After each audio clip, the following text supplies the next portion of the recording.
রাস্তা দিয়ে যাওয়া যায় না, অটোর মোটর ভ্যানের মোটর এগুলো পানি ঢুকলে তো জ্বলি যায়, এই সমস্যা।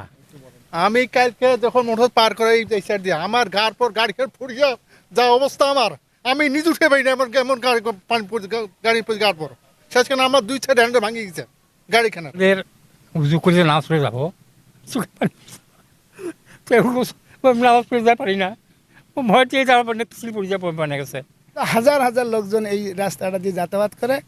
আমরা এটা এমপি সাহেবকেও জানাইছি এবং এডিসি, টিওনো, পিআইও যতগুলো সেকশন আছে এই ডিপার্টমেন্টে, রাস্তার ডিপার্টমেন্টে আমরা সবাইকে জানাইছি। সবাই বলছে যে আমরা করে দিব, কিন্তু আজ পর্যন্ত কাজটা হচ্ছে না। আমি একজন এসএসসি স্টুডেন্ট।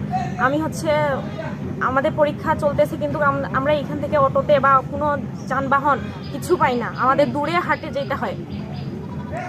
এখন রাস্তায় কোনো চলাচল করতে পারি না, ঘুরে ঘুরে যাইতে হয় আমাদের অন্যদিকে।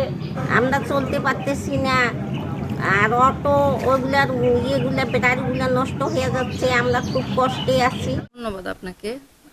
গত 2-1 দিন আসলে দিনাজপুরে খুব বৃষ্টিপাত হয়েছে, অতিবর্ষণ হয়েছে।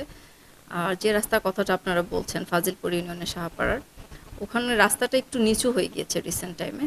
তো এর আগেও ছোটোখাটো অভিযোগ আসছিল, কিন্তু গত কয়েকদিনের কারণে যে পরিমাণ ওখানে বৃষ্টির কারণে পানি জমেছে, এতটুকু পানি জমা ছিল না।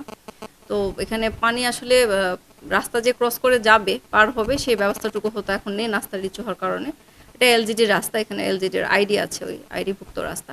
তো আমরা অলরেডি সেটা অবগত হয়েছি এবং আমি যেহেতু জেনেছি, গতকালকেই জেনেছি, আমি এটা ভিজিট করতে যাব আমার উপজেলা ইঞ্জিনিয়ার সহ। ওই রাস্তাটা আসলে উঁচু করার প্রয়োজন, যতটুকু শুনেছি আমাদের মাননীয় সংসদ সদস্য স্যারও অবগত আছেন। আমরা ওখানে এই রাস্তাটা প্রকল্প নিয়ে ওইটা উঁচু করে দিব। আর তারপরও যদি মনে হয় রাস্তা করার পরও যে ওখানে পানির ড্রেনেজ সিস্টেমের দরকার, তাহলে আমরা ওখানেও ড্রেন করে দেওয়ারও পরিকল্পনা করছি আর কি। আশা করি দ্রুতই সমস্যার সমাধান করে ফেলতে পারবো।